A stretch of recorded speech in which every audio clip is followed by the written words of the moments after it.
ठीक, तो अब हम बात करेंगे केमिकल प्रॉपर्टीज ऑफ फिनॉल की। तो केमिकल प्रॉपर्टीज ऑफ फिनॉल में सबसे पहले हम देखेंगे कि फिनॉल में कौन कौन सी रिएक्शन हो सकती है। तो देखो फिनॉल का स्ट्रक्चर कुछ इस तरह का है। ठीक, तो फिनॉल में दो टाइप की रिएक्शन होती है, एक तो reaction due to OH group और दूसरी reaction due to benzene ring. ठीक, तो फिनॉल में दो टाइप की रिएक्शन है, कौन कौन सी? Reaction due to OH group और सेकेंड वन है reaction due to benzene ring. Benzene ring के कारण जो रिएक्शन होंगी that is reaction due to benzene ring. ठीक, तो सबसे पहले टाइप की रिएक्शन पे बात करते हैं, that is reaction due to OH group. Phenol में जो ऊपर ये OH ग्रुप के कारण रिएक्शन होती हैं वो कौन सी होती हैं, उनके बारे में सबसे पहले हम लोग डिस्कस करने वाले हैं। Is that okay? तो देखो reaction due to OH group में हम पहला पॉइंट देखेंगे, जो अल्कोहल फिनॉल ईथर चैप्टर है ना, कि जो रिएक्शन अल्कोहल के सिमिलर हैं फिनॉल में भी वो पढ़ेंगे, यानी कि reaction similar to alcohol, aliphatic alcohol, कि एलिफेटिक अल्कोहल के सिमिलर कौन कौन सी रिएक्शन है। ठीक, और उसके बाद हम लोग डिफरेंट पढ़ेंगे। ठीक, या फिर ऐसे कर लो, पहले डिफरेंट पढ़ लो रिएक्शन, उसके बाद सिमिलर पढ़ लो, क्योंकि डिफरेंट बहुत कम रिएक्शन है, इसलिए रिएक्शन डिफरेंट टू अल्कोहल पढ़ेंगे फिर सिमिलर पढ़ेंगे। ठीक, कौन कौन सी अल्कोहल से डिफरेंट रिएक्शन है, तो उसमें सबसे पहली रिएक्शन है that is acidic nature. Alcohol में उतना एसिडिक नेचर नहीं होता है जितना कि फिनॉल में होता है। आपको मैं बता दूं कैसे, आप देखिएगा क्या होता है। जब हम फिनॉल को ब्रेक डाउन करते हैं तो फिनॉल बनाता है फिनॉक्साइड आयन और H ion, that is phenoxide ion. ये आपका बन गया फिनॉक्साइड आयन। अच्छा, देखा गया कि जो ये फिनॉक्साइड आयन है ये रिजोनेटिंग स्ट्रक्चर बनाता है और उस वजह से कैसा होता है? स्टेबल होता है। तो फिनॉल के हाइड्रोजन आयन को रिलीज करने के बाद जो फिनॉक्साइड आयन बन रहा है वो रिजोनेटिंग स्ट्रक्चर बना रहा है और उस वजह से वो क्या होगा? स्टेबल होगा। ठीक, क्लियर? तो रिजोनेटिंग स्ट्रक्चर बना लेता है फिनॉक्साइड आयन, तो इसलिए स्टेबल होता है। तो यानी कि फिनॉल आसानी से H आयन निकाल कर फिनॉक्साइड आयन बनाएगा और फिनॉक्साइड आयन जब स्टेबल है तो H आयन दोबारा जुड़ नहीं पाएगा, यानी कि स्टेबल नेचर, यानी कि एसिडिक नेचर, आसानी से H निकाल रहा है। ठीक, तो ये तो हो गया एसिडिक नेचर जो डिफरेंट होता है अल्कोहल की वजह से, अल्कोहल से डिफरेंट है। दूसरी रिएक्शन देखिए क्या होती है, एक और रिएक्शन है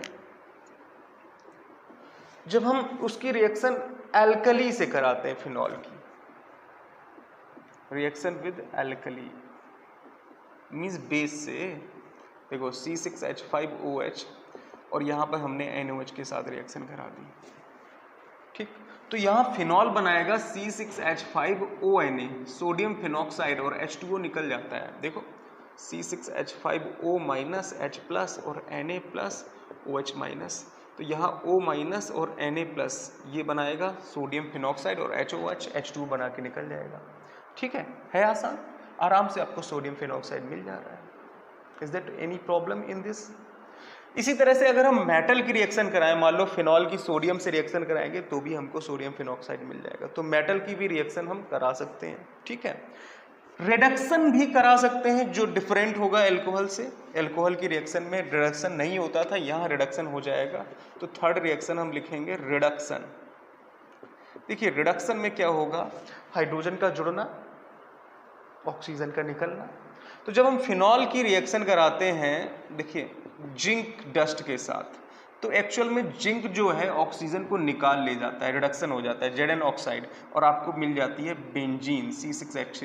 बहुत इंपॉर्टेंट रिएक्शन है, जब भी फिनॉल से आपको बेंजीन बनानी है ये रिएक्शन आपको याद रखनी पड़ेगी। फिनॉल की जिंक डस्ट के साथ रिएक्शन कराई और हीट करा दिया तो आपको बेंजीन मिल गई और ये रिडक्शन हो गया यहाँ पे। ठीक, अच्छा अगर रिडक्शन आपका, यहाँ पे नोट डाल लीजिए, रिडक्शन की एक और प्रोसेस है। अगर रिडक्शन में आप हाइड्रोजन ले रहे हो, यानी कि आपने हाइड्रोजन लिए, तो निकल की प्रेजेंस में रिएक्शन कराओगे, टेम्परेचर 200 के आसपास रखते हैं। ठीक, तो यहाँ पे क्या होता है, जब हम फिनॉल लेते हैं और उसमें रिडक्शन कराते हैं तो ये जो रिंग में डबल बॉन्ड होते हैं फिनॉल के, वो सारे डबल बॉन्ड सिंगल बॉन्ड में कन्वर्ट हो जाते हैं। तो यहाँ पे हम 3H2 लेके ये बना सकते हैं C6H11OH।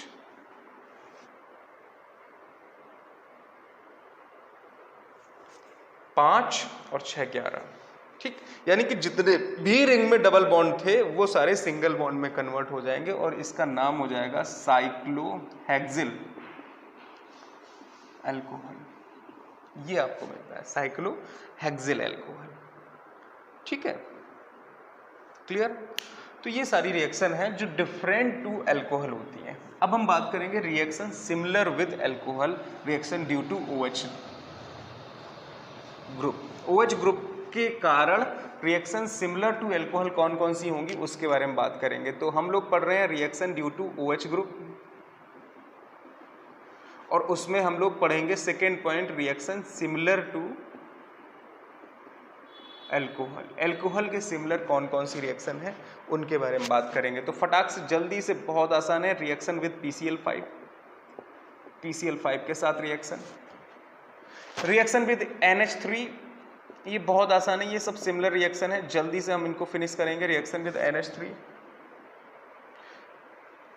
देखिए 2 रिएक्शन करते हैं उसके बाद फिर आगे देखते हैं।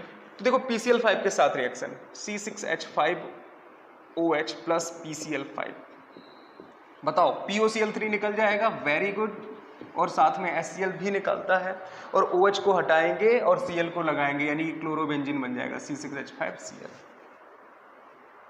Is that okay? हो जाएगा। जब हम देखो फिनॉल की NH3 के साथ रिएक्शन कराएंगे C6H5OH प्लस NH3, तो आप जानते हैं जिंक क्लोराइड की प्रेजेंस में 300 डिग्री सेंटीग्रेड टेम्परेचर पे इसको हीट करिए तो बन जाएगा C6H5NH2 और साथ में H2O निकल जाएगा। टूटा क्या? C6H5 plus OH minus NH2 minus H plus और OH माइनस H2O बना के निकल गया, एंड दैट इज C6H5NH2। है आसान, कर पाएंगे, ठीक है। अच्छा, इसी रिएक्शन को जब हम sodium bisulphide NaHSO3 oblique ammonia की प्रेजेंस में रिएक्शन कराते हैं, यही रिएक्शन अगर इसकी प्रेजेंस में होती है C6H5OH प्लस NH3, ये रिएक्शन नोट डाल के लिख लीजिए। जब यहाँ पर हम कैटलिस्ट सोडियम बाइसल्फाइड ले रहे हैं तो भी हमारा बनता है C6H5NH2 और वाटर, बस अब रिएक्शन जो है ये रिएक्शन एक नेम रिएक्शन बन जाती है, इसका नाम लिख लीजिए बचरर रिएक्शन, BUCHERER, बचरर रिएक्शन।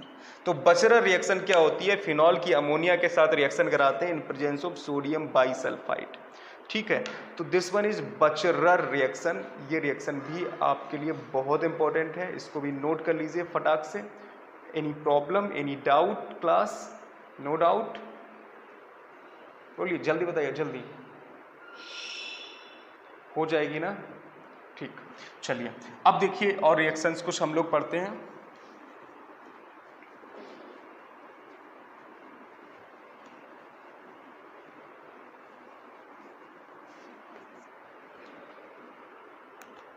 अल्काइलेशन और असाइलेशन, ठीक। तो नेक्स्ट रिएक्शन है अल्काइलेशन।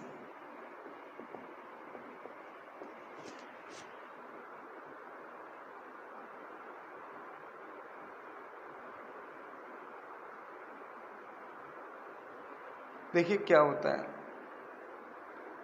फिनॉल लिया और फिनॉल की रिएक्शन हम सोडियम हाइड्रोक्साइड से करा दे रहे हैं, तो बताइए क्या होगी ये रिएक्शन? तो आप पढ़ चुके हो ना, OH और H2O निकल जाएगा और बनाएगा C6H5ONA, सोडियम फिनॉक्साइड, ठीक।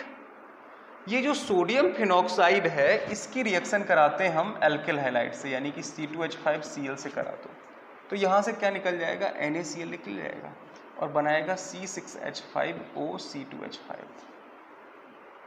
फिनॉलिक ईथर जिसको बोलेंगे, फिनॉलिक ईथर, ये आपका बनता है फिनॉलिक ईथर। अल्काइल ग्रुप का जुड़ना, दैट इज अल्काइलेशन। तो यहाँ पे फिनॉलिक ईथर की आपको प्राप्ति होती है। ऐसे ही अगर हम असाइलेशन का बात करें, देखो असाइलेशन क्या होता है?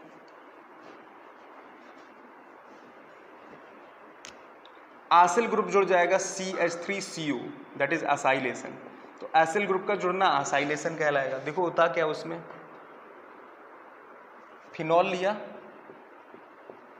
NaOH के साथ रिएक्शन कराई, C6H5ONa बनाएगा सोडियम फिनॉक्साइड।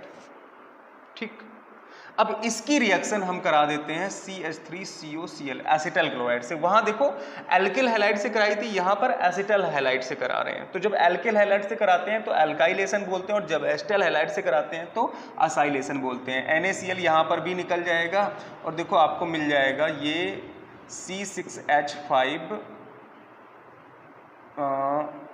इस तरह से आप लिख सकते हो CH3COO C6H5 फेनिल एसीटेट बन जाएगा। ठीक, so that one is phenyl acetate. तो ये आपकी असाइलेशन हो गई। अच्छा, जब फिनॉल हम बेंजोइल क्लोराइड के साथ ट्रीट कराते हैं NaOH के प्रेजेंस में, तब कुछ और रिएक्शन होती है, उसको भी असाइलेशन बोलते हैं। देखिए लिख लीजिए, फिनॉल की रिएक्शन करा रहे हैं हम लोग C6H5COCl बेंजोइल क्लोराइड के साथ। ठीक, इन प्रेजेंस ऑफ NaOH, यानी कि NaOH की बेस की प्रेजेंस होती है, यहाँ पर ये रिएक्ट करता है, कैटलिस्ट का काम नहीं कर रहा है, तो हमारा बनता है C6H5CO। यहाँ से देखो ये चीज़ टूटेगी NaOH और यहाँ से ये H, तो देखो C6H5CO और OC6H5। ये देखो O, ये माइनस, ये प्लस, ये minus, Na plus OH minus. देखो OH माइनस H प्लस को लेके निकल जाएगा H2O, Na plus Cl minus NaCl निकल जाएगा। बचा क्या? C6H5CO, और यहाँ क्या बचा? C6H5O।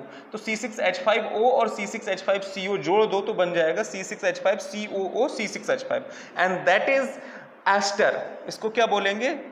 फेनिल। ये हो गया फेनिल, और इसको हम बोलेंगे बेंजीन में से H निकाल दो तो बेंजोइट, फेनिल बेंजोइट। और ये रिएक्शन कहलाती है हमारी, नेम रिएक्शन है, that is Schotten Baumann reaction. Baumann reaction, Schotten Baumann reaction, ये कहलाती है Schotten Baumann reaction. Important reaction है, नोट कर सकते हैं आप लोग, इसको नोट कर लीजिए। ठीक है, चलिए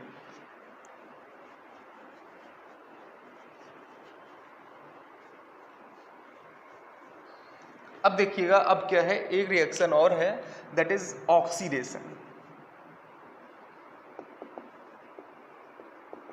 देखो बहुत आसान है, जब भी फिनॉल का ऑक्सीडेशन कराते हैं ये कंपाउंड आपको मिलता है, तो इसलिए इस रिएक्शन को पढ़ाना बहुत ज़रूरी बन जाता है।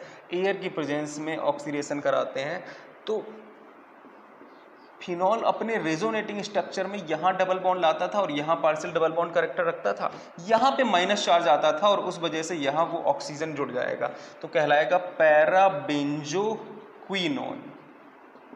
तो फिनॉल ऑक्सीडेशन पे बनाता है पैराबेंजोक्विनोन। ये चीज़ आप नोट कर लीजिए, बहुत इंपॉर्टेंट पॉइंट है, बहुत इंपॉर्टेंट रिएक्शन है कि फिनॉल ऑक्सीडेशन पे क्या बनाता है। Is that okay? हो जाएंगी सारी रिएक्शन, बताइए। ठीक, चलिए गुड। तो ये सारी रिएक्शन थी कि कौन सी? Reaction due to OH group. अब हम लोग पढ़ेंगे रिएक्शन ड्यू टू